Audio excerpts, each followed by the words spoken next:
SmartB Sports Update Podcast is brought to you by Optimum CBD. For all your rest and recovery needs, CBD products are your best bet.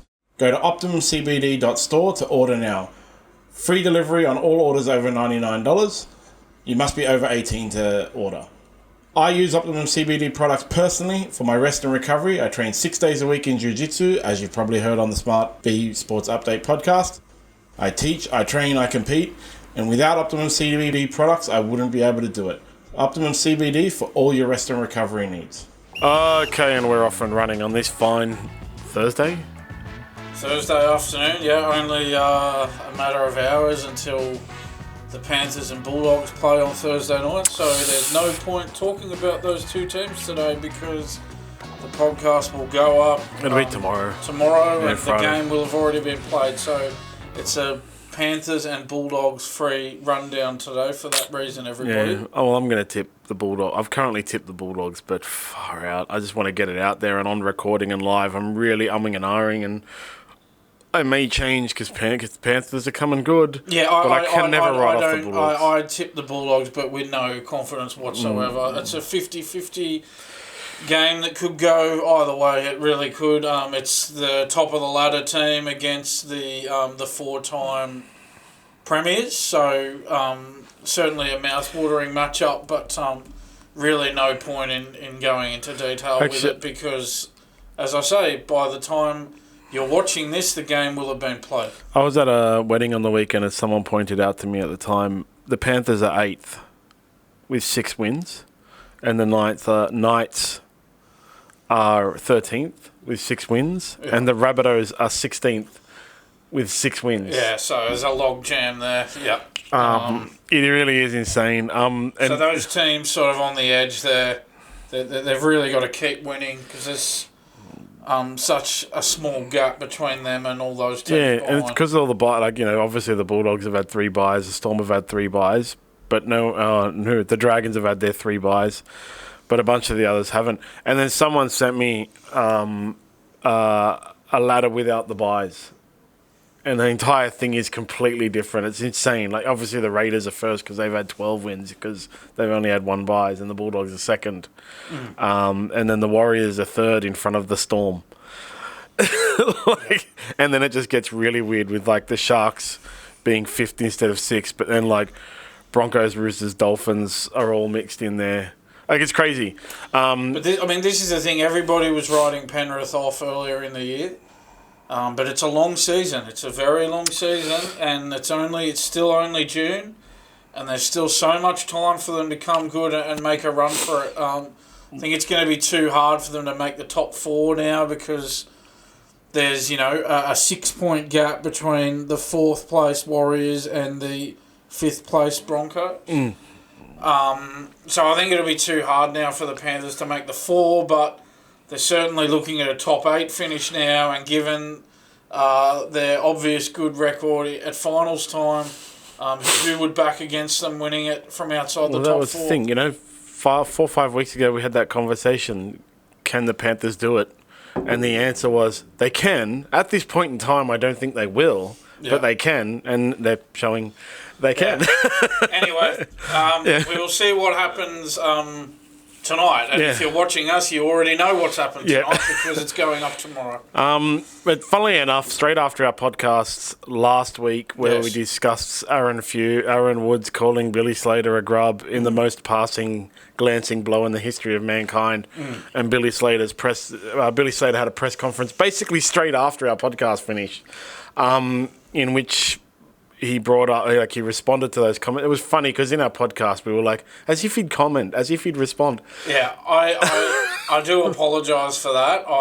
It was a week on from Aaron Woods' original comments, and on Tuesday morning we recorded our podcast, and I said, look, he's just not going to respond publicly. And then sure enough, by Tuesday night, all hell had broken loose, and he certainly commented publicly. So but I do apologise for that. Even then, the news articles for his response was like, Billy Slater unexpectedly responded because, as you said, it was a week later.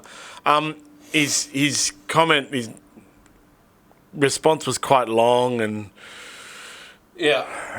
He got a whole bunch of cheers from his Queensland Queensland fans, but the most telling, the most newsworthy part really was the fact that he said he brought up Paul Green's suicide. Yeah. Needlessly. And very out of place, very inappropriate to bring that in. Obviously not relevant at all to the discussion. No. Aaron Woods just called him a grub. It certainly wasn't fair on Paul Green's family to bring Paul Green into that. And it also wasn't fair on Aaron Woods either. I'm not too thrilled with Aaron Woods, to be honest. I don't think he should have said what he said in the first instance, but certainly not fair on him to put this on him as well and bring him into it as well. Yeah, it was a bizarre thing to bring up, and he's since admitted he was wrong to do it. The Green family issued a press release saying very measuredly, like, Billy shouldn't have done that, and then he's apologised and said, yeah, you're right, I shouldn't have done that, because it was really out of place. His implication was that negative drama around state of origin was what caused Paul Green's tragic death. And, Paul Green... Yeah, and he has no idea about the circumstances around that, and it's none of his business as well. It's none of Billy Slater's business. Yeah, it was definitely the wrong way to go. Circumstances around that. Ryan Hoffman, ex-teammate of Aaron Woods... and ex-club teammate of Billy Slater... has weighed in and called Aaron Woods a coward. He said Aaron Woods was a coward on the field and he's a coward in the media now. It's kind of like... a lot of people would say it's ironic, but that's a misuse of the word irony. Everyone should watch the Futurama episode, The Devil's Hands Are Idle Playthings, which is about the misuse of the word irony. Yeah. What it is, I think people sort of mistake it for a coincidence. People get those two mixed up. The whole shtick of the episode is someone will say, that's ironic, and then another character will say, that's not irony, that's a coincidence. That's not irony, that's hypocrisy. In this case, it's hypocrisy, in which Ryan Hoffman has gone in the media, given an interview and labelled Aaron Woods a coward for using his media place to talk about Billy Slater, not in front of Billy Slater's face. Ryan Hoffman, I don't see you knocking on Aaron Woods' door and telling him he's a coward to his face. This. That having been said, the Aaron, and we did talk about how bad that breakfast show is. Oh, it's terrible. With Aaron Woods and Bo Ryan. Now, not long after we had that discussion about that, there was a report came out in the media saying that breakfast show is literally on its knees and the ratings are terrible. So I suspect that somebody has gone to Aaron Woods and said, look, you need to fire up a bit here. We need ratings. Otherwise, this show won't be on air much longer. And I suspect that this attack on Billy Slater was a response to that. That's my gut feeling here. I think there was trying to gather a bit of interest in Origin and despite it was trying to get ratings for the breakfast radio ratings for the show, and I don't think that's really gained him any fans to get the thing. But in the end, it's all nonsense. He in passing called. If you listen to the whole speech he gave, it's kind of 10 minutes of nonsense, and then and Billy Slater's a grub, and then 10 more minutes of whatever. Just one little line in there. And then obviously Billy Slater was poked about it by a reporter at a press conference, and Billy Slater has history of saying kind of nonsense stuff like we are still Queenslanders or whatever. So they got a great soundbite out of Billy Slater, which then sparked up the whole Paul Green thing. Paul Green's family having to come in, and the story is now no longer mate versus mate, state versus state. It's just weird versus weird. Yeah, look, I just can't believe how thin-skinned Billy Slater is to respond like that. He shouldn't care what Aaron Woods thinks. Everybody, you and I both watched their whole career. We all know that Billy Slater had the better football career than Aaron Woods. Oh yeah. So Billy Slater. Gordon Tallis said it right. Billy Slater should not be affected by what Aaron Woods says about him. And I find it really alarming that Billy Slater was so thin-skinned to issue a response like that. And I did a column about it on our website the other day. I think if you're that thin-skinned that you can't take a barb like that, like just someone calling you a grub, I don't think you're suitable for the job. That's my honest opinion. I know they won the game. I know they've levelled the series. And we're going to get to that in a little bit. New South Wales have certainly opened the door for Queensland again. But, regardless of that, I think he's not fit for the job, Billy Slater. Because if you're agreeing to take on a role like the Maroons coaching role, then you need to accept that with that comes a high level of scrutiny. And included in that is, yes, you may cop personal attacks from the likes of Aaron Woods on the radio.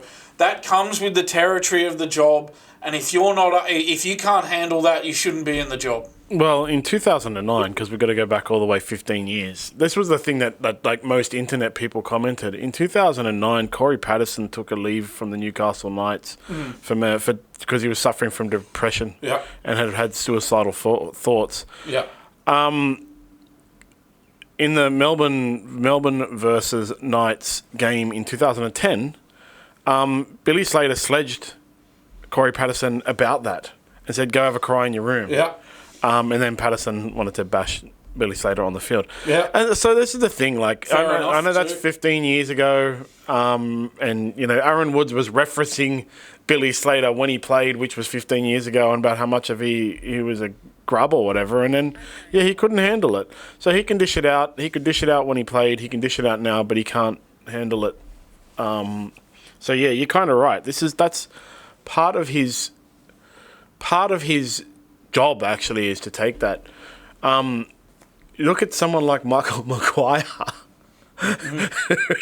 who handles it right and just ignores it all. He got hammered last year and, glass houses, all that kind of stuff. And he's getting hammered this year and he's just ignoring it. That's the kind of skin you have to have, like a thick skin you have to be a coach in rugby league. If you can't. Yeah, and just the way that, and if you look back if you have a look at it again, the Slater press conference where he made this long speech about what Woods said. So obviously, it really got to him that he gave that sort of a response. And you could see his hand, Slater, as he's talking, his hand's shaking. He's got his hand on the table and it's shaking.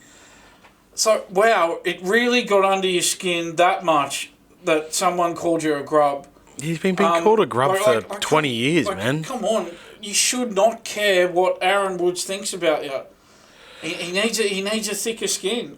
He was shaking. It was like it was like it was like the end of the world or something. It was just Aaron Woods calling him a grub. He's been getting called a grub for 20 years. Why was that one so bad? Yeah, but that just shows that the loss in in Queensland had really gotten to him. That was the thing. He knew his job was on the line. Luckily, Queensland was able to field a team of, they had an extra man on the field in Ashley Klein for the next match. But, what I would say, though, is I do think Woods' comments fired up Queensland for sure. Honestly, I think it had some sort of an impact. But anyway. You'd have to say, given the first... Well... Who knows? I like... So we can move on to game 2. Yes. I like Mitchell Pearce, SmartB ambassador Mitchell Pearce's comments, but they're not radio friendly. You can go watch his podcast 6 and 7. I saw that. That's why I put it down. For his comments on the 9 penalties to Queensland.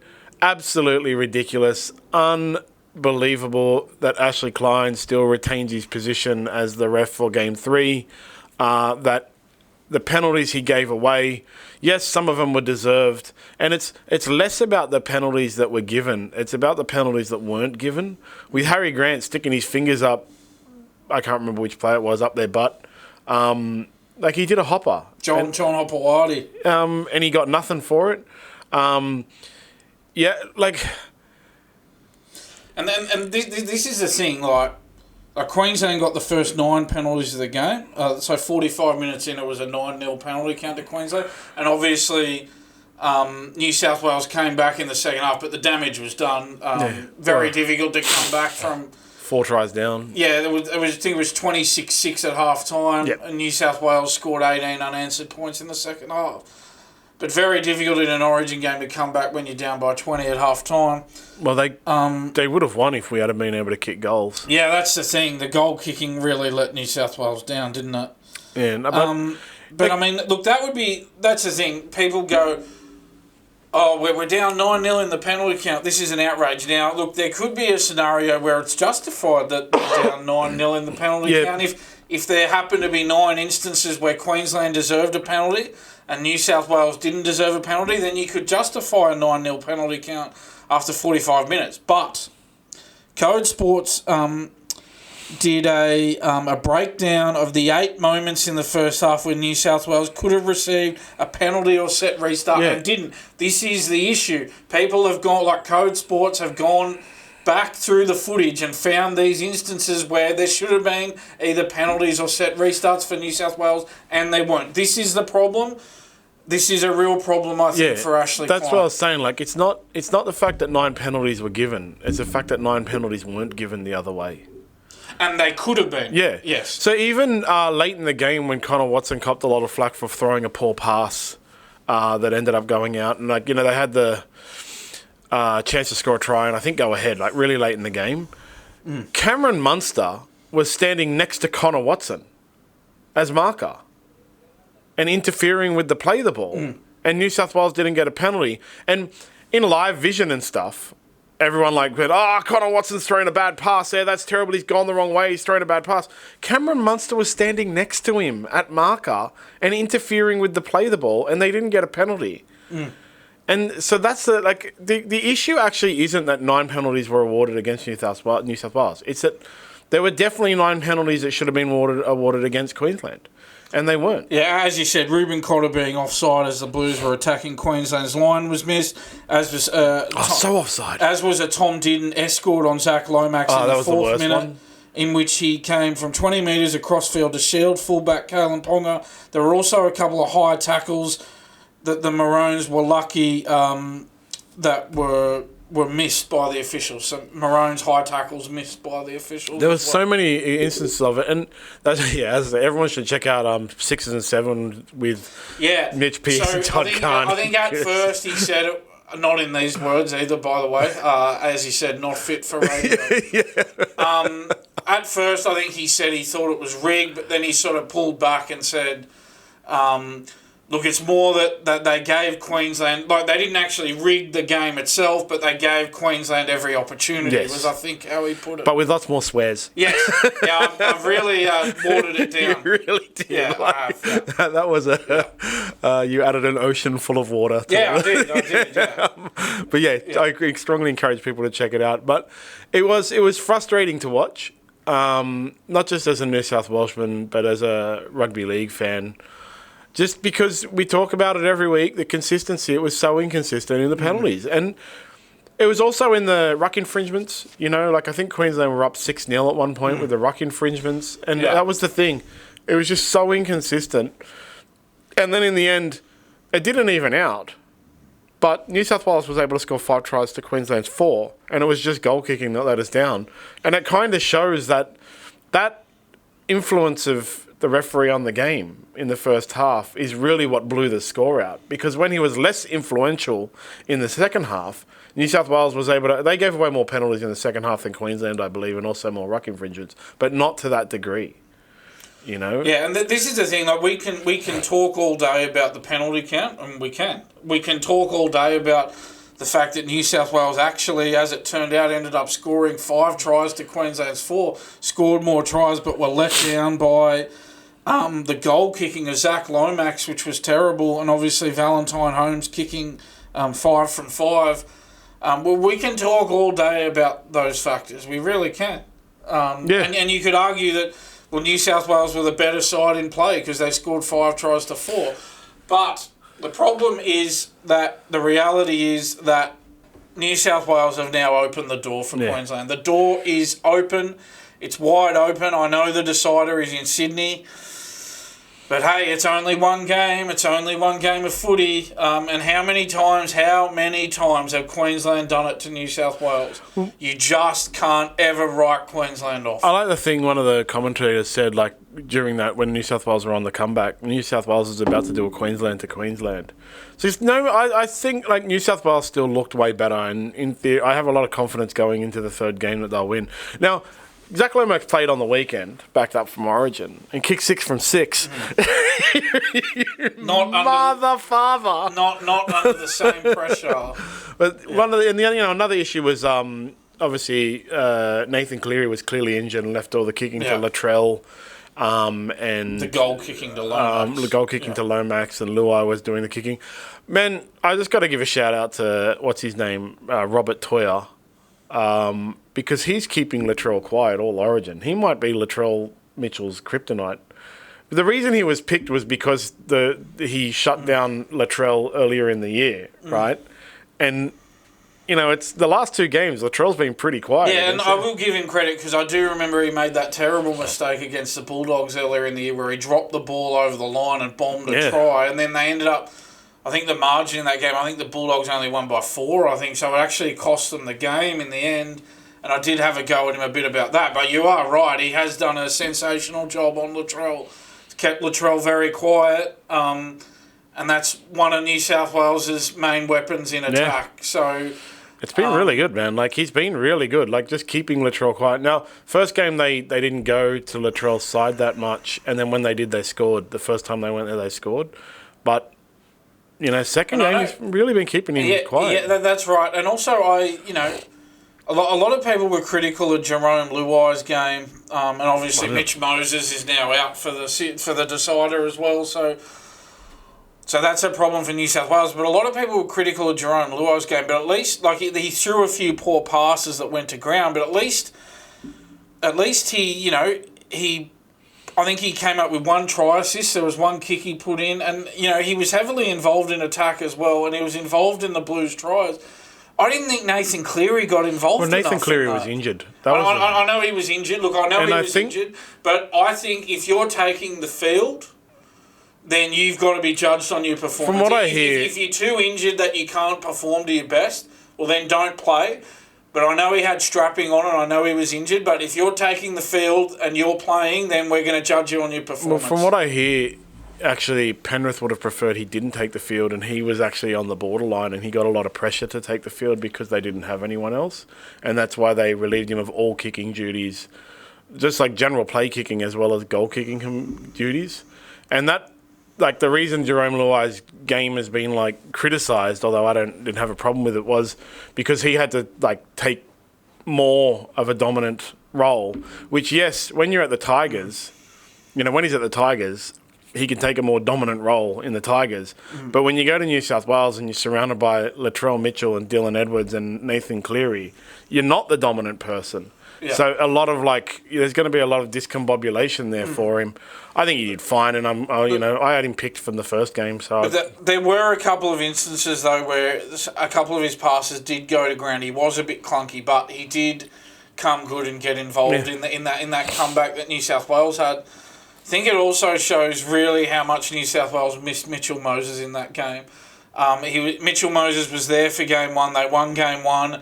Mitchell Moses guided them to that series win last year where they won that rare decider win in Brisbane last year.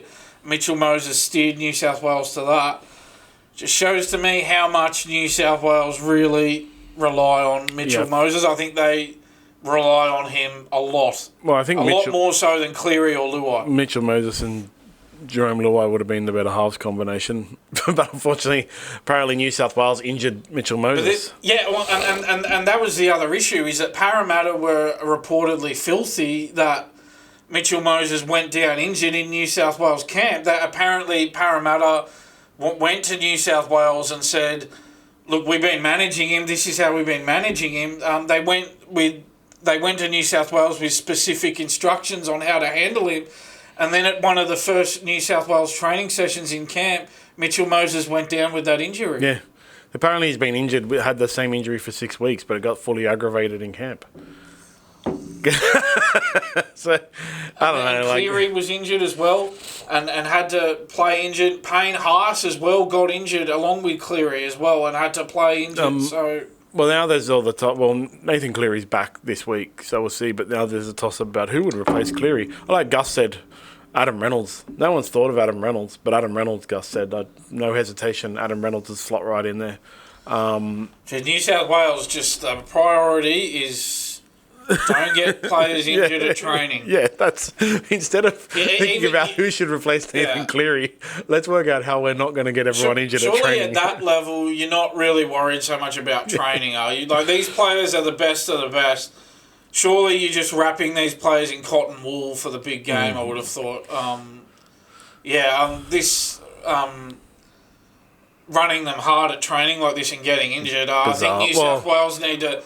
I mean, we don't know exactly what happened there, the exact circumstances, but you'd think New South Wales will need to pull back on that. I think probably Craig Bellamy doing that. Could be. Yeah. Could be. Well, over to the Dragons. Yes. Shane Flanagan's made basically no change to fix their struggles. Kyle Flanagan's been named again at halfback. Everyone's on a big tantrum about it. Now, last week we discussed it for an extended period. Hi, Vic. It was a bit too long. And I said in that Lachlan Ilias hasn't been playing that well in reserve grade. Okay, now I should clarify that he's been playing well enough that the Dragons are on a 6 or 8 game winning streak now. And people are now acting like he's the reason. But that's just because that is what has come out. Since he went to reserve grade, they've won every game. Nobody pays attention to the fact that they were 9 rounds into the season and they'd only lost 1 game already. You know, like, he isn't the reason the Dragons are smashing through everyone except they're coming second on the ladder. They had a draw against Parramatta and they lost against the Bears. And they were smashing everyone prior to that. Okay? I think they'd had a bye. And now he's come down and they've won... like 8 games or 9 games or whatever in a row, 6 games, whatever the games in a row. That people are just latching onto this as the reason. But come on, man, like, they were winning before that. He hasn't made a major change to the premiership team. But yeah, it's about time they made a change in the first grade team. But this is the thing, if the coach's son's playing at halfback and not performing and they're losing in first grade, and people look at the reserve grade results and go, oh, they're winning every game in reserve grade and he's the halfback in reserve grade, people are just going to say that. Yeah, that's what I mean. Like, so I just wanted to clarify that. I know he's playing well, but what I was trying to say in passing, like it's Aaron Wood's grub comment, that like he isn't the reason that the Dragons are going so well in reserve grade. Maybe Glover is because he was there from the beginning. You know, he's going well as well. But then I don't know a lot about Glover. I don't know how old he is. I don't know. 12 he looks. Yeah, so I don't know. But again, you know, what I do know is that Glover's been going well as well. So there's another option as well who could potentially. In reality, come into calculation. It should be Ilias by now. There's reports now or a leaked report that some of the Dragons board members were trepidatious about hiring Shane Flanagan because they suspected he would sign Kyle Flanagan and favour him over other players. This is the real issue which I don't think the mainstream media have given it enough attention, and I said it in our extended chat, hi Vic, last week. I said it last week that the real issue is, you know, whether Kyle plays this week or next week or doesn't play or gets dropped or Ilias comes in, I don't think that's the main issue. The main issue to me is, and the much longer term issue, is that with Kyle Flanagan there, he's not going to go after other halfbacks when any other coach in his situation would be chasing other halfbacks, because they look at it and go, well, Kyle Flanagan's not up to NRL standard, just as the Roosters thought and the Bulldogs thought, and that was why they let him go. Because he wasn't up to an NRL standard. And this is the issue now, because Kyle Flanagan's there and Shane Flanagan, his dad's the coach. His dad isn't going to look for other halfback options on the open market as he should be, because he's going to be protecting his son and leaving his son. They bought Lachlan Ilias to be the halfback. And that's the other thing people are forgetting. Lachlan Ilias was brought to be the halfback. Kyle Flanagan only changed the halfback like 2 or 3 weeks ago, at his own request. He was actually. So he moved to halfback when they ditched Ilias. No. I think there was 1 or 2 weeks where Lycan was halfback. Yeah, and then Kyle Flanagan went and said, maybe to solve the problem, let's take some. That was the news reports. Kyle Flanagan went and said, take the pressure off him, and I'll move to halfback. All right, I thought when they dropped Ilias, they moved Flanagan to halfback and then put Lycan at 5/8. But anyway, so just bring Ilias back, and I think you'll solve all your problems, Shane Flanagan. Like, even if you have to drop Lycan King Tonga and admit you were wrong, and then see how they go, and if they continue to lose, then you are going to have to drop Kyle Flanagan. Like, that's just the way it is. Your son has to go back to reserve grade. Now, what would be the absolute worst situation for Shane Flanagan is if he finally bites the bullet and sends Kyle Flanagan back to reserve grade and the reserve grade team loses.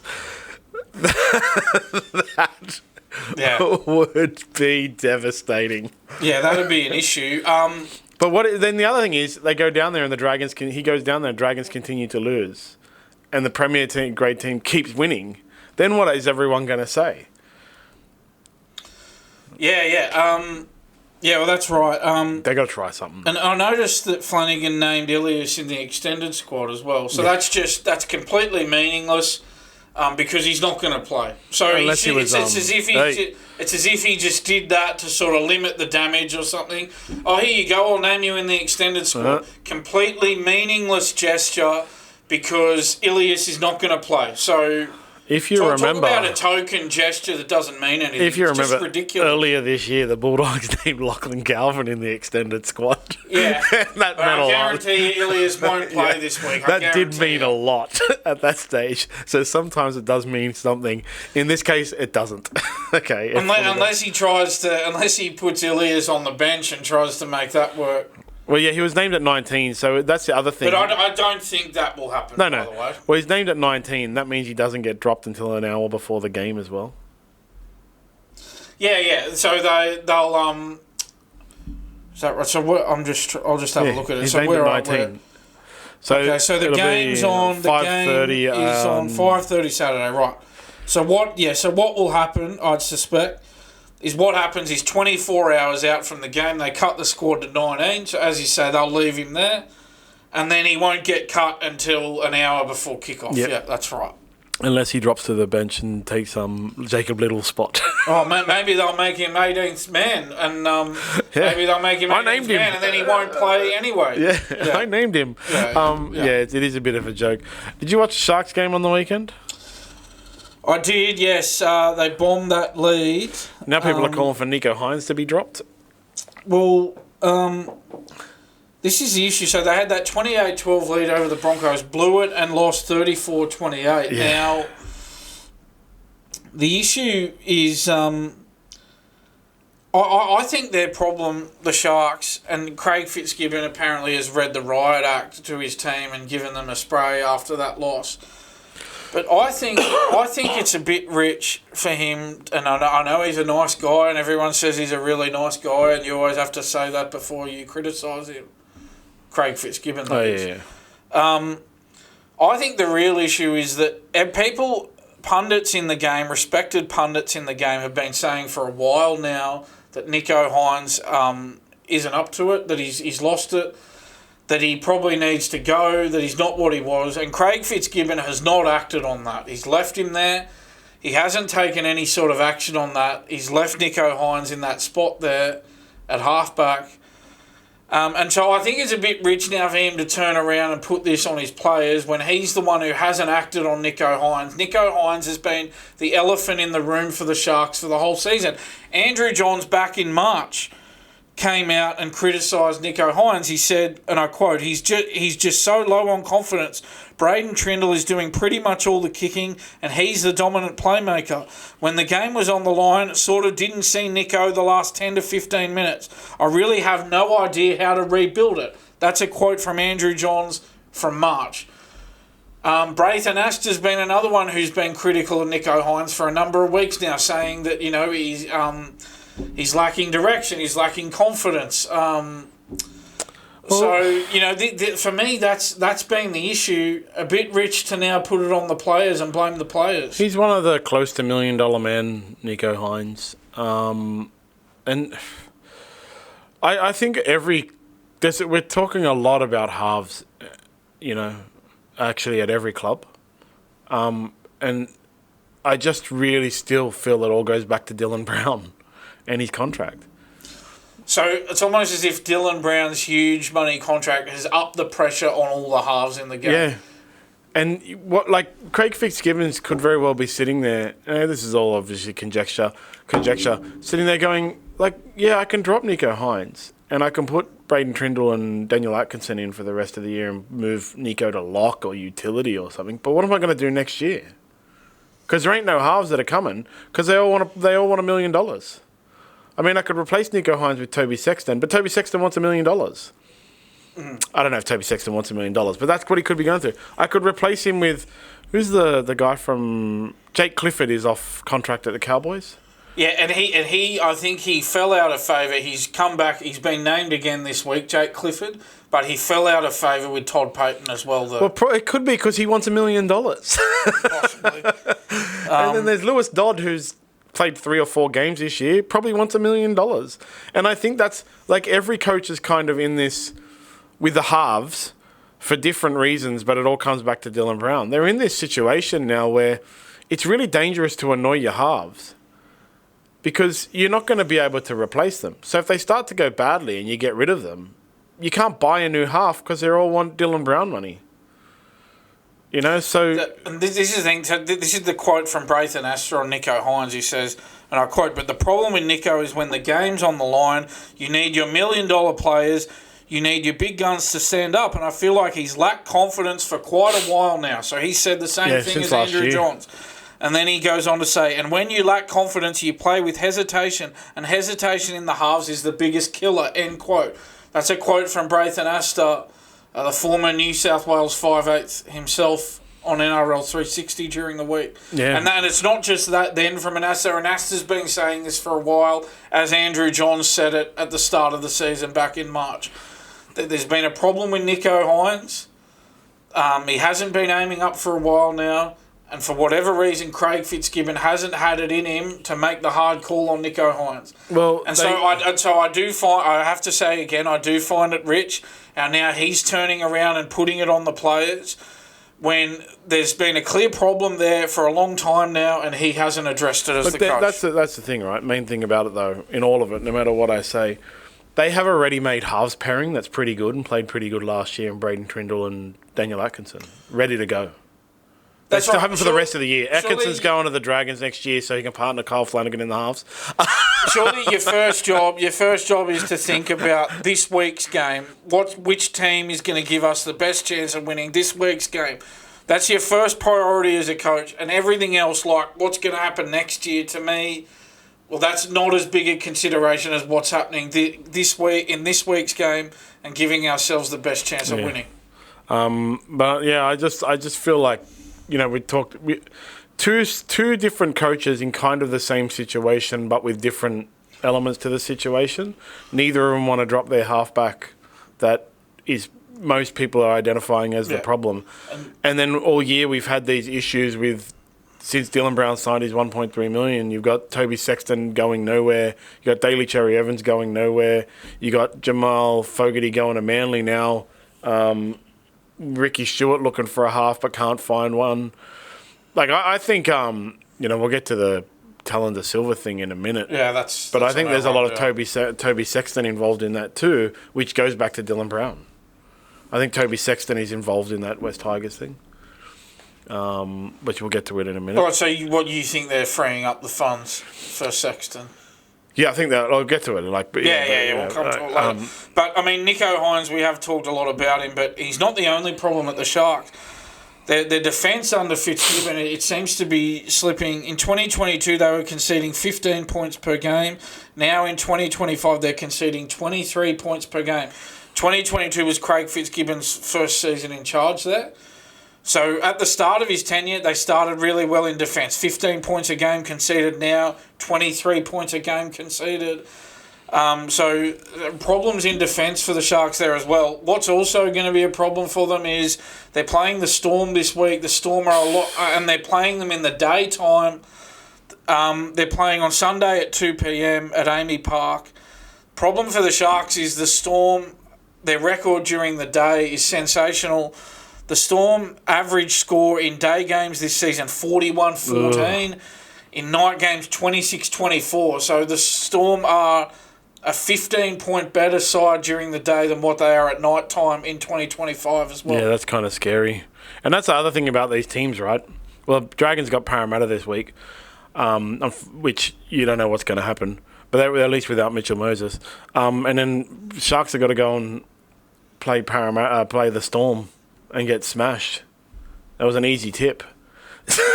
That's just going to heap more Not pressure. many easy tips this week, but that's one of them. If the Sharks were playing the Titans, it could alleviate pressure for a week from Craig Fitzgibbon. But unfortunately, he's got to go play the Storm and get smashed. Yeah, and we're on the halves. It's the year of the halfback. Yes. Daly Cherry-Evans. Manly has become frustrated with the Daly Cherry-Evans saga. I thought the Daly Cherry-Evans saga was over because he's just not re-signing and that's it. So where is the saga? What is the saga? Where is he going? Why does Manly care? They've signed a new halfback for next year. Yeah, I think that's true. I think it's more... I think the issue more is... I guess that the message it sends to the team. I think the issue is that, well, he is the captain of the club. And look, I think Seabold should have addressed it right at that time. I think he should have been stripped of the captaincy right there and then. As soon as he went on 100% footy and announced that he wasn't going to be there the following year, that's when Seabold should have come in and made Jake Trbojevic the captain. But Seabold just wouldn't do that. He let it fester. I think that the issue is he's the captain. That's the issue in answering your question. And, you know, another issue is, and Willie Mason, I think, mentioned it on his podcast as well at the time when Cherry-Evans made the announcement. He said when that sort of stuff happens, you know, the little 1%ers sort of fall by the wayside among the playing group, right? That they might chase not so hard for the ball, you know, for a loose ball, or they might not chase so hard in defence. Sometimes when you know the captain's not buying in, the rest of the team sort of go, oh, well, all right, I'll do the bare minimum here to get through, but I'm not going to go hard on the little effort plays. If the captain can't be bothered, if the captain's leaving, if he's not buying in, then why should I buy in all the way? I think those are the two issues in answer to your question. I just think Anthony Seabold's not that good of a coach, unfortunately, for Anthony Seabold. And I don't think he's a good coach, and I think he lacks authority as well. Even if you stripped him of the captain, blah, blah, blah, blah. Even if he was stripped of the captaincy, I don't think it would have made that much of a difference simply because of all the off-field dramas that surround his continued him being there and the fact that he's such a polarising character. Players don't want to play for him as the half because the halfback is basically a captain as well, no matter what, you know. Even when your captain doesn't matter who your captain is, the halfback still is telling everyone what to do, right? And he's the halfback. So maybe they should have just tried to offload him straight away. Yeah. And maybe they should have sat down and thought, all right, well, we need to let you go straight away. If a player goes on television and there's a whole big... Remember, it was a big drama. Like, they were talking about how he was gone on one television show and then the Manly CEO called in and said, no, we're offering him money. And then he's over on the other television show saying, no, I'm definitely not going to be there. You know, that should have been I don't know what the go is with the clubs, man. Like, yeah, I know he's on $1 million, right? I know he's on $1 million. But you've said it, I think twice even this podcast. Isn't your job to pick the best possible team that will help you win? You know? And if he's going to cause fractions in your team because he's doing that, then the coach just has to go, nah, you're out, man. You'll be dropped to reserve grade. You know, you don't have to go now, but you're gone now. But this is a problem because I think...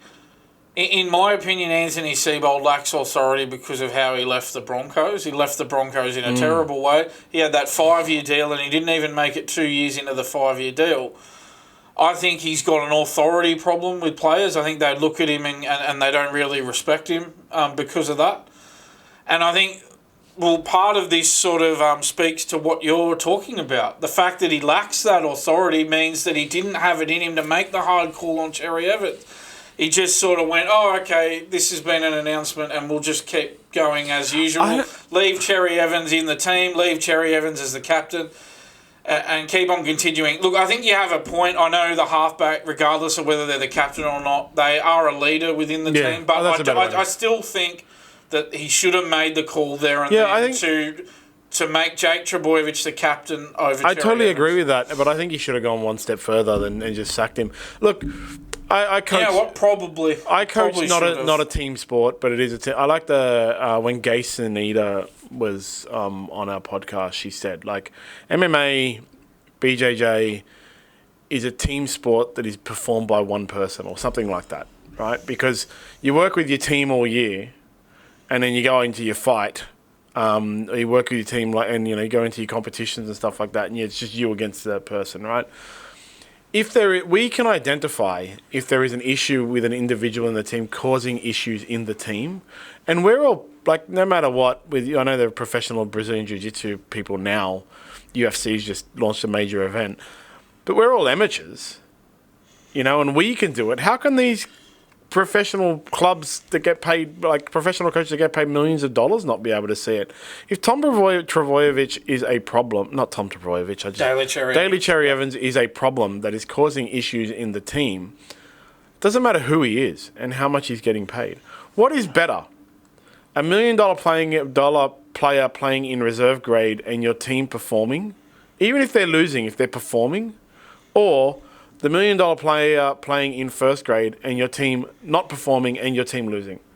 There's been occurrences in history of fans happy with their clubs trying, even though the club is losing. Like we discussed it. The Bulldogs 2 years ago when Serralda was there, you could see the changes coming when Serralda was first in there, right? Bulldogs fans were pretty excited, even though they were going terribly in that year, 2 years ago. 2023. Yeah. They had the worst defence in the league. Yeah, but you could see it, and people were the Bulldogs fans were like, okay, I can see it because they're trying, But what Manly fans and Manly people who watch Manly right now see is just a bunch of players who aren't trying, probably because of what Willie Mason said. What would you prefer to see as a fan? Your team losing but trying, or your team losing and not trying? But see, this is the other problem, is that Manly, they're 10th on the ladder. I mean, that's the thing. So they're not going well anyway. Not losing and not trying. They're not going well anyway. Not losing and not trying. I mean, so not winning and not trying. So they may as well drop Daly Cherry-Evans. Sorry, DCE.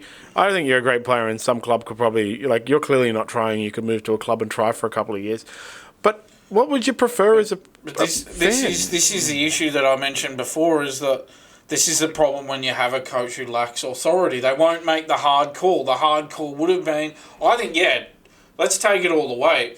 Probably best thing they could have done at that time he made that announcement was sit down with him the next day and say, right, we want to let you go straight away. We want to try and find another club to take you right now. Not wait till the end of the year. Let's get it done right now. That would have been their best option. Guy goes on television and says, I'm not going to be there next year. I don't want to be there next year. Bro, you're not going to be there this year. But Seabold lacked the authority to do that, and so he didn't do that. And he's just... And then the other issue, I think, is the fact that Cherry-Evans is the captain and he's on a real huge salary. He's one of their highest paid players. I think that's another problem as well, because the other players, they know he's on huge money, and they go, well, he's the captain. He doesn't want to be here. He's just going through the motions. So, what do I care? I'll just go through the motions as well. If you're not going to sack him, just drop him. I think that's really what would you prefer to see? Your team trying and losing, or your team not trying and losing? That's all that really matters. And that's the thing, I think, and we're going to get to Tom Trbojevic in a minute, but I think their bigger issue this year, and an even bigger issue than the DCE situation, has been the big fall of Tom Trebojevic's form. That's the thing. Manly's success always hinged on whether Tom Trbojevic was fit or not, right?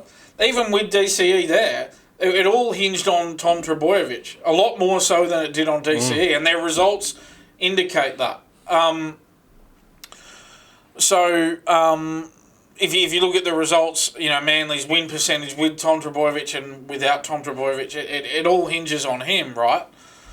So I think that's the bigger issue for Manly. He's really he's not the same player this year, Tom Trbojevic. No. I did a column on it yesterday. I sent you the column on it yesterday. I think he had about 80 tackle breaks in 23 games last year. This year he's only had 5 tackle breaks in the last 6 games. Yeah. So we can switch to him. So he's been named in the centres for the Tigers clash with Lee Hagipantelis named at fullback. He's had some words about it. He's always the consummate professional, though, Tom Trbojevic. He rolled out you always do what's best for the team, and I was upset, but, you do what's best for the team. He's never played centre at club. No, I think he's played there, but I think it's only once in the last 8 years. Yeah, that's it. Yeah, once. But he's played centre at. Fullbacks and centres seem to be interchangeable in today's day and age, right? So you got a fullback, you can put him at centre. Origin does it all the time. You want to have 5 fullbacks as your back 5. And so it's, I was going to tip the Tigers, and I think this might put him over the top of the Tigers. Tom Trbojevic in the centres. He'll be a little bit more protected. It's easier defence. He has less responsibility, and they can spread the ball to him in space. They can if the players are on song, they can get him isolated on a 1-on-1 from the centre. Yeah, and he won't have to run the same number of just. I'm not talking about necessarily meters with the ball in hand. I'm just talking about over meters the whole in general, game, just running. He won't have to run as much. It's much easier to get to isolate a defender on a centre than it is to a fullback is like support. Pops up everywhere. Whereas the centre, you go all right, we're going on the Tom because, we've got a even split on the left side. Is he playing on the left? Whatever, far side. We've got an even split on the left side of the field. It's 1-on-1 on 1-on-1. There's no overlap. So we'll go that way this time. And then they can isolate him. And I know his form's been down, but against almost anyone in the league, Tom Trbojevic 1-on-1, you're giving the weight of it to Tom Trbojevic, right? Surely he can outdo anyone 1-on-1. Yeah, just to clear up that stat I had before you. He had 83 tackle breaks in 20 games last season. Compared to this season, he has, as I say, he's only had 5 tackle breaks in the last 6 games. Yeah. So I would expect that they're gonna get him isolating on defenders. Whoever's going to be marking up against him, you're going to see a lot of the wing rushing up, which will open up the path for Tom Trbojevic to offload to the winger as well. I think it's it could be really good. Then again, I think it is with the way Hopewadi's been going. I actually think they've made the right decision. Yeah, here. for sure. I think so. And I said it in that column yesterday. When is it on? I think it's Friday night. They play the Tigers at 4 Pines Park, which for everybody who can't keep up with the name changes, it's Brookvale Oval. I'm pretty interested to see. Friday night, Brookvale Oval. He's going to be marking up against Adam Dewey. I might want to give it a watch because I'm just interested to see how he goes. They just need to get early ball to him. Yeah, early ball. Get him 1-on-1 with his opposite. With Adam Dewey, and then doesn't matter what form Tom Trbojevic is in. Like I said, if you just strip it down to 1-on-1 Tom Trbojevic versus Adam Dewey, you're going to lean in the direction of Tom Trbojevic is going to stand him up, right? That's what you think. And if they can do that, if they can isolate him 1-on-1 on a defender, then he's going to do really well. Yeah. And look, just to give you an idea, I did talk before about how valuable Tom Trbojevic has been to Manly and their win percentage. I did a story back in April on this, and look, it's from April, so it's not up to date, but you get the gist. Back in April, this was written. So Trbojevic had featured in 66 games since 2020. Manly had won 60.6% of those games. In that same time period, Trbojevic missed 59 games, and Manly won just 35.6% of those games. So there was a 25% difference. So that's from 2020 right through until April this year. Yeah, basically winning 60% of games with him in the team. and only 35% of games without him. That's a massive over that 5-year time period. But he's not making any difference now. That's the main thing. So they have to. Yeah, that's my point. That gives you an idea of how much of a difference it was with him and without him up until then. But this year we've noticed for the first time that, well, no, he's not having that impact, and it's got to be because of, the injuries over a long period of time have taken their toll on his body by now. As well as the off-field drama and the issues with DCE contributing to the rest of the team not being able to perform. Yeah, but I have to say, in all honesty, I did mention it before, I think this is more, the Trbojevic situation and his slip in form this year is more of an issue than the whole Cherry-Evans saga, in my opinion. Yeah, it's just pile on top, right? You got Tom Trbojevic not playing well, and then on top of that, you got the Daly Cherry-Evans saga, and on top of that, you got the team not trying. Yeah, it's a nasty combination of factors. So let's talk about the West Tigers, right? Yeah. So they're about to lose Tallyn Da Silva, in theory. Bulldogs are going to sign him. Because Bulldogs. Well, that's a perfect fit because they're off Reed money, right? Yeah. So what I suspect is, come 1st July, Toby Sexton is going to be signed to the West Tigers. You think by the 1st of July? Yeah, okay, so we've got 4 days. No, I think on the 1st of July. So because I think Bulldogs don't want to let Toby Sexton go this year. That's the whole thing with Toby Sexton. So so what you're saying is they'll do it on the 1st of July, so they have to keep him the rest of the year. Because I think the Bulldogs don't want to risk Toby Sexton going somewhere in case the Lachlan Galvin situation doesn't work. Yeah. Well, it's an experiment, and it sounds really bad. I think they're stringing Sexton and Reed Marnie along as well, in that because they keep saying things like we trust Gus, right? Yeah. So I think they're stringing him along. Come 1st of July, they'll break it to him and go, no, you're off, and then very quickly he'll do a deal with the West Tigers. Yeah, and I did see last night on NRL 360 discussion on this very subject. Is as we say, we're not going to talk about it in great detail because we're recording in the afternoon. The game will be on tonight.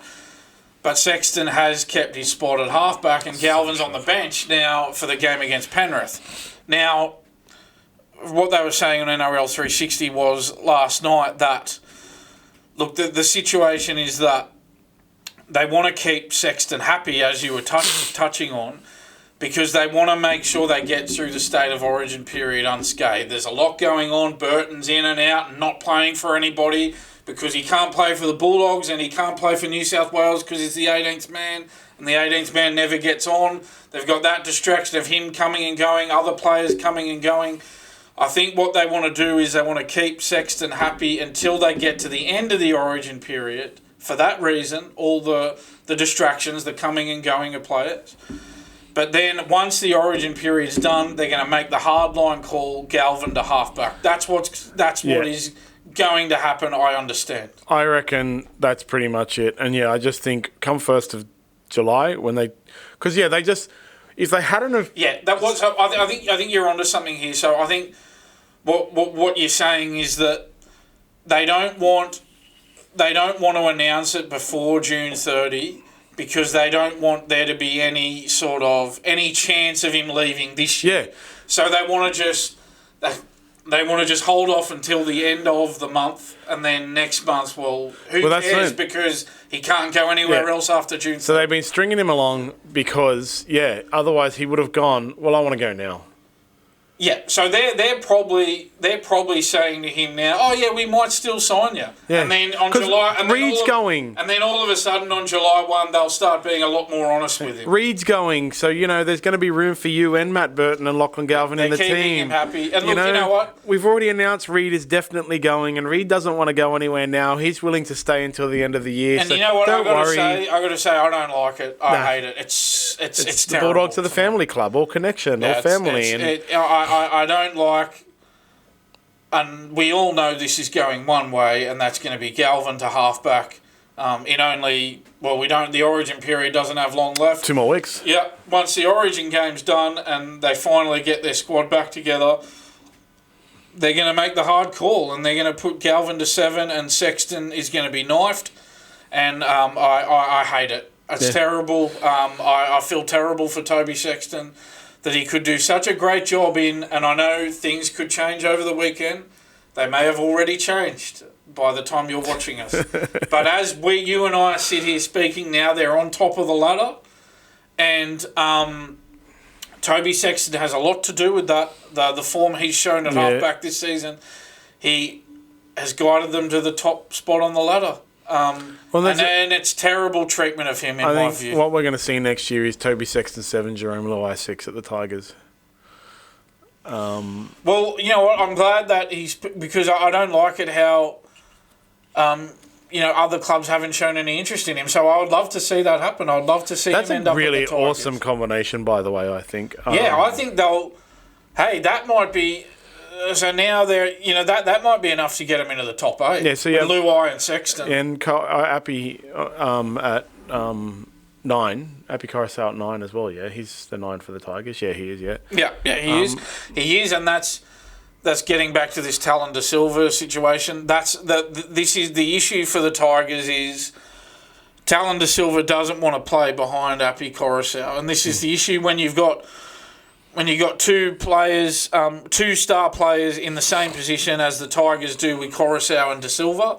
The problem is you can't keep both of them because one of them gets restless. The one you're not picking in the starting side gets restless and says, I want to go somewhere else. So this is the issue for the Tigers.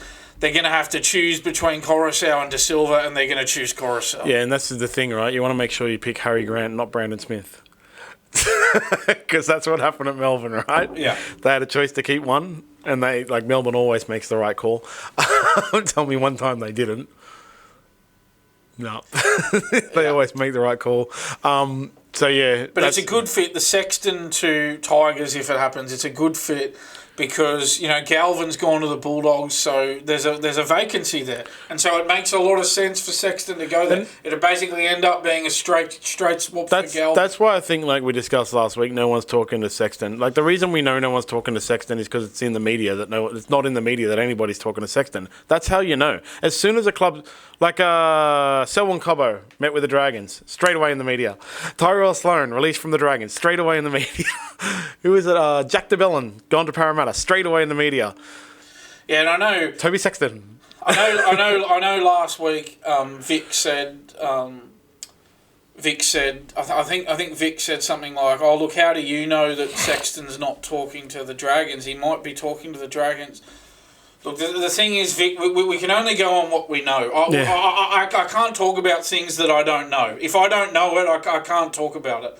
We can't do a podcast on things that might be happening that we don't know are happening. We can only do a podcast on things that we know. But you know they're not talking about it because it's not in any media. And Rugby League has no secrets, right? No secrets. And that's the thing. On NRL 360 this week, they were saying that he hasn't spoken to any clubs. Yeah, and I think Toby he hasn't spoken to anyone. I think he hasn't spoken to any clubs because a bunch of clubs, Dragons, Parramatta, Tigers, and so on, have contacted his manager, and his manager has said, "Look, we're not interested because he's going to be at the Bulldogs." Because he's been told that he will be. His manager and he have been told there's room for him at the Bulldogs. But I think what's going to happen is next week, they'll be honest with him. They'll say, you know what, we've decided, no, you won't be at the Bulldogs next year. And it doesn't matter next week because you can't leave now.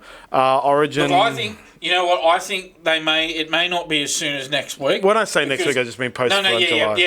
But I think they'll tell him after the Origin period when they get all their players back. Once Origin's done, I think that's when they'll tell him. Yeah, once they make the decision to put Galvin at halfback, and put him back in reserve grade, I think that's when they'll tell him. It's 9th of July the next Origin is on, right? Yeah.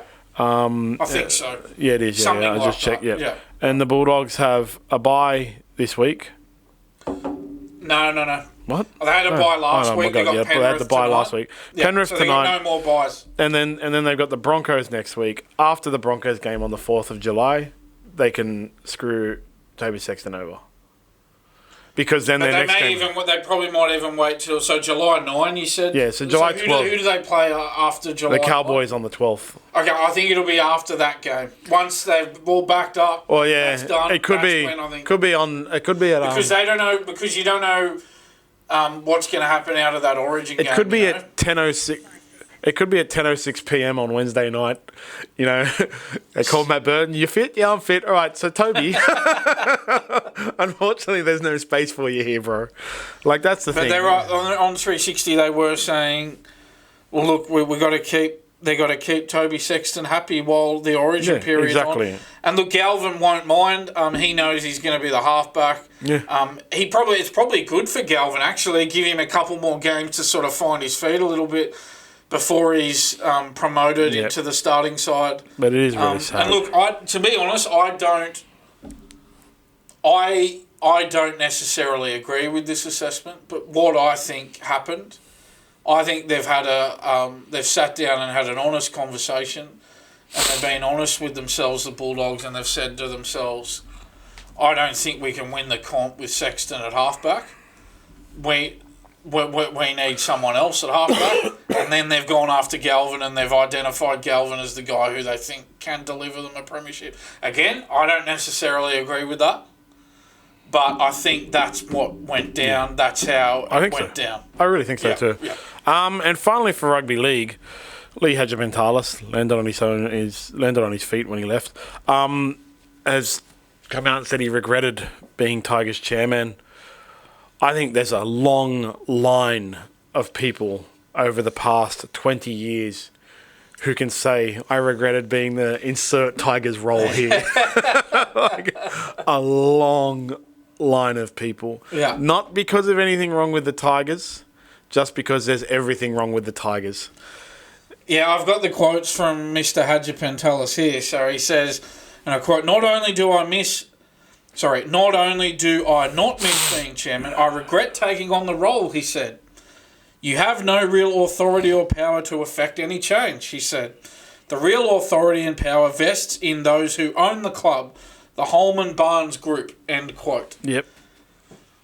Look, he might have a point, but we really don't need to hear from this guy anymore, do we? Well, he's got to stay relevant, doesn't he? Because he's no longer a sponsor. He's like the J-Car guy. What's the J-Car guy's name? Oh, they sponsored the Bulldogs for a while. So he became basically famous because he sponsored the Bulldogs and he was on the footy show. Yeah, and then the Laundies took over and now he's the Laundie, everyone knows nobody knew who the Laundies were really. Like, general public knew who the Laundies were until they sponsored. Now we all know who the Laundies are. Yeah, I mean, I think Craig Laundy was an MP, a federal MP, but we didn't know who Arthur Laundy was. Yeah. Even though Arthur Laundy... He's a wonderful man, I met him. He's got a lot of money and good luck to the guy. He's done well for himself, but in all honesty, I didn't know who he was before he sponsored the general Bulldogs. public. So once you get a little taste of fame, you want it. You want the fame. That's one of the things that Joe Rogan talks about it, right? I know everyone hates Joe Rogan, but Joe Rogan talks about it. Like, once you get that little taste, you want a little bit more. And so these guys that leave their clubs and stuff like that, they'll do whatever they can to get into the beast. So, I don't know how this came about. Did someone call him and ask for a quote? I highly doubt it, but he might have been walking past a reporter in a... Yeah, well, he could have said, I don't want to talk to you, but he couldn't help himself. Yeah, and that's what I mean, like, because, I'm going to get my name in the paper again. And that's the way it'll be for the rest of his life now. I can't remember the J-Car guy name, but he was on the footy show. Was it Gary Johnston or something? Yeah, that's his name, yes. See, he became famous for a little while, He did, he did. He did. He was out and about, and he got his head on the telly. He got angry about the Melbourne Storm salary cap stuff, and I think he took a full page ad out in the paper to criticise David Gallop. Yeah, well, he went on when that Storm. I remember that Storm salary cap scandal when it came out. It was obviously a huge deal. It was the biggest story since Super League, of course. And there was a show. Remember that show on the? I think it's still on. Is it on? A show on SBS, I think it's called Insight. Is that Insight? Yeah. They did like a special on it on the Storm salary cap scandal. It was that big, it got on that show. I mean, he went on that show and was throwing his opinion around. Yeah, so, why was he on it? Because he sponsored the Bulldogs. Yeah, that's it, right? So, yeah. He was their major sponsor. They get that little bit of fame and they want to keep going with a little bit of fame. And good luck to Lee Hagipantelis. I've also met him. He's a nice guy. I'm sure he's a nice guy, but... Man, I mean, he's just another in a long line of people who wish they'd never been associated with the Tigers, who will keep telling everyone that they'd never been associated with the Tigers for the rest of his life. I just think he was better off not saying anything. That's why. But it gets back to that. That was the other thing I was going to say about. I don't know, I'm getting a little bit off topic, but that was the other thing I was going to say about the Slater Aaron Woods situation is. It's a prime example, and this is him, Lee Hagipantelis making a bit of a fool of himself, obviously nowhere near as much as Billy Slater did. But getting back to that Billy Slater situation, it's PR 101, don't say anything. Yeah. If you ever study public relations, I don't know if that's a degree or whatever. It is, it's a degree. It's a degree, okay. Yeah. Communications, specialty in public relations. Okay. So the first thing that they should tell you is... don't respond. They do. Don't respond. They'll respond for you. That's it. And that was the other point. It's just come back to me now. This is why you shouldn't respond, because if Aaron Woods had have called Billy Slater a grub and Billy Slater not said anything, Aaron Woods would have looked like a tool. Yeah. But as it's turned out, Billy Slater's come out of that a lot worse than Aaron Woods. Billy Slater's come out of that far worse than Aaron Woods. And Aaron Woods started it. Don't worry. So this is why you don't say anything in reply, because you look worse if you say anything. Yeah. And this Lee Hagipantelis is obviously nowhere near as bad, but I think he would have looked better if he'd had not said anything. Yeah, well, all the Tigers fans hate him, but I don't think he cares, to be honest. I just think, like I said, I just think he wants to keep that. We're gonna get sound bites and quotes from him for the next 20 years, probably. Yeah, I mean, to be fair, we are talking about it here, so yeah.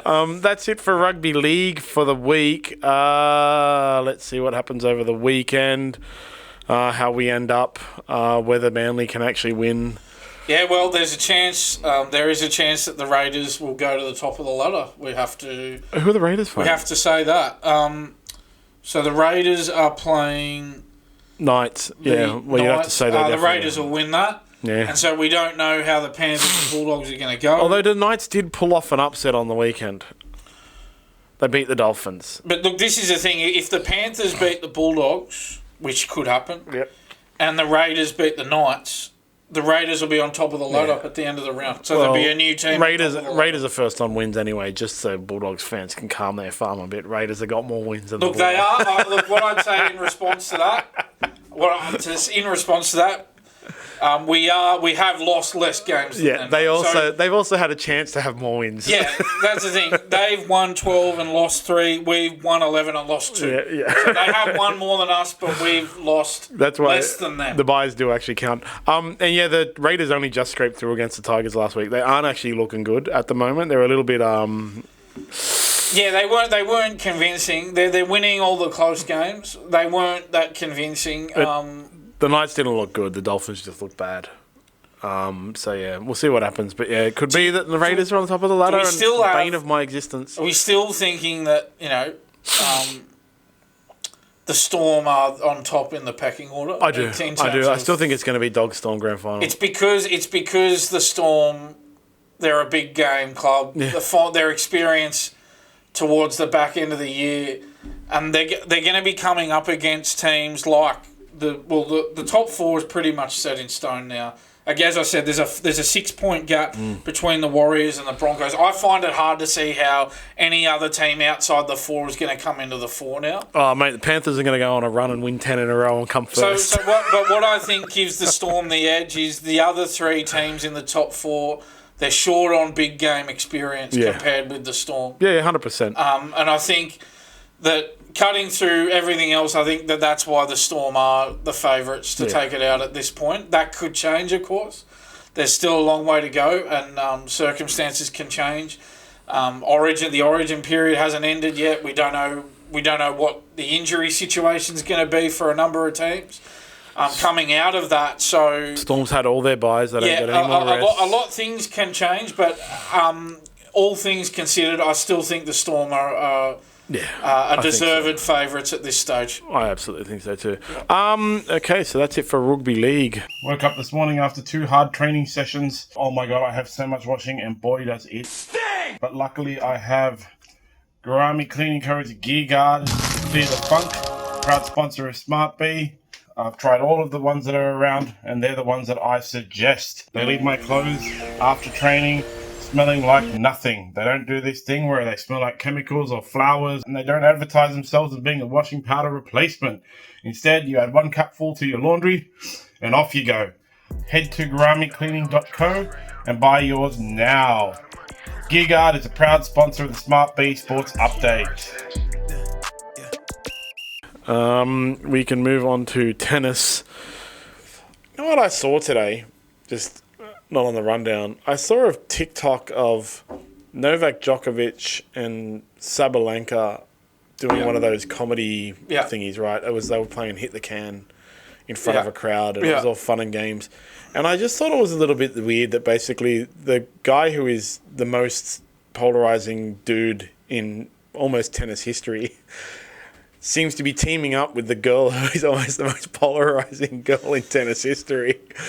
In modern era, and they're both trying to become likable together. But maybe, you're right. That's why they've become friends with each other, because they share that in common. Yeah, they share in common this desire to be liked when they're not well liked by the majority of the tennis public. It's funny because, TikTok, I watched one video for the end, and then for the next hour when I was scrolling through TikTok, I saw about 20 videos of these different occurrences of those two in those comedy matches, charity matches, exhibition matches. I'm like, really? Seriously, those guys should hire PR, because you don't put two people that everyone hates together. Separate them out and put them with people they like. Anyway.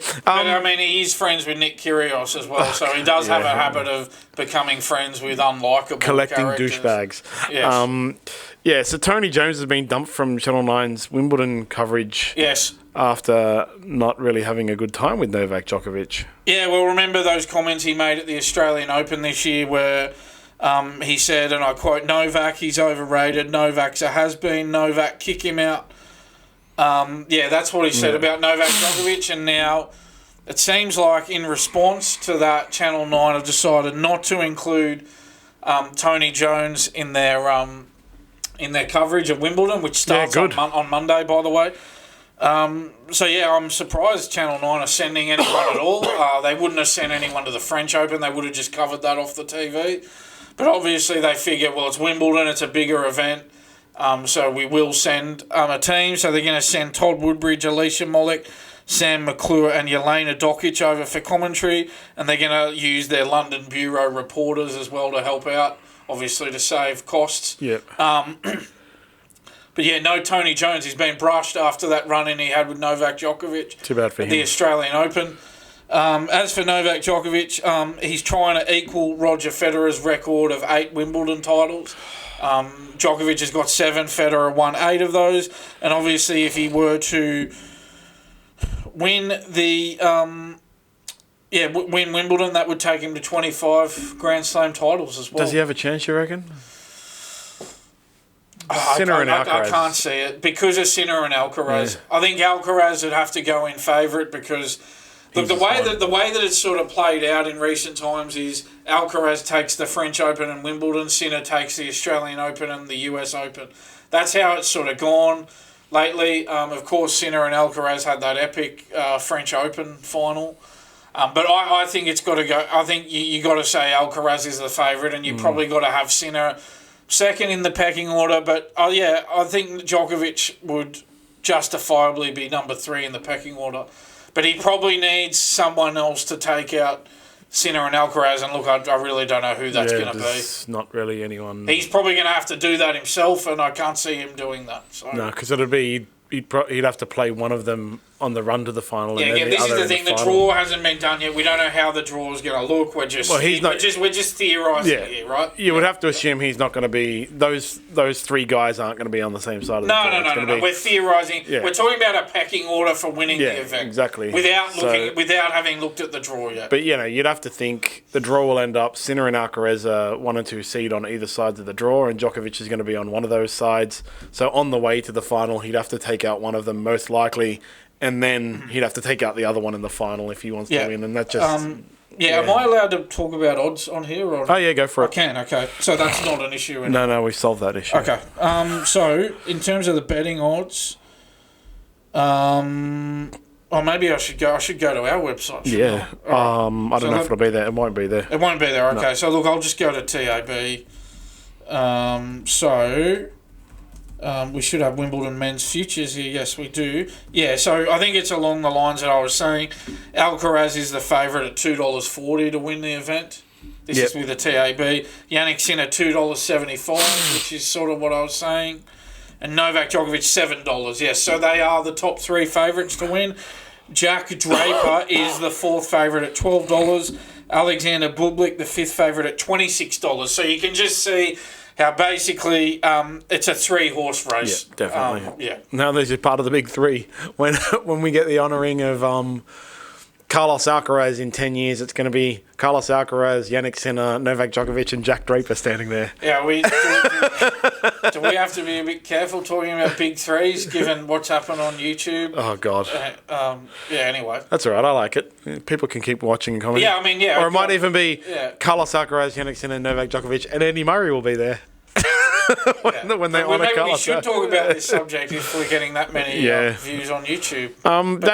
That's it for the week. Ilitapuria takes on Charles Oliveira this weekend in the UFC 317 for the vacant lightweight title after Islam Makhachev vacated it to move up to fight Jack Della Maddalena.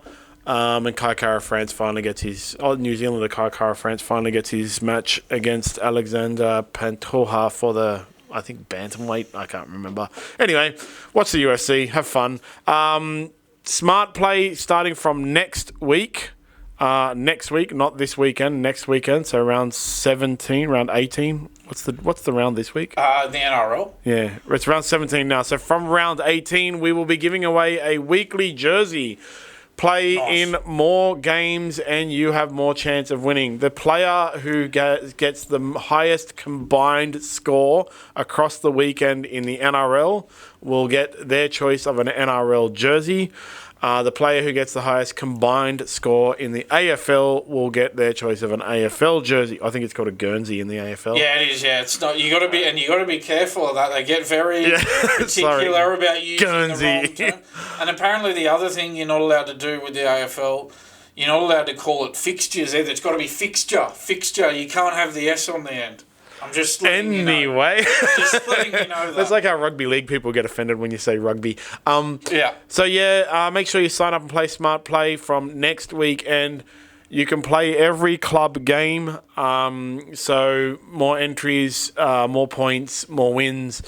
You can play every free game and every smart coin game. The more games you play, the more chance you have of winning a jersey every week. Plus, we'll be giving away bonus smart coins. And don't forget to go to optimumcbd.store for all your CBD needs. I could not survive without it, with the amount of training I do. And, of course, GuramiCleaning.co for gear guard to keep the funk off your gear. Don't have to be a BJJ person, just if you do any sport, if you go to the gym, if you lift weights, get onto the gear guard. It makes your washing smell really nice.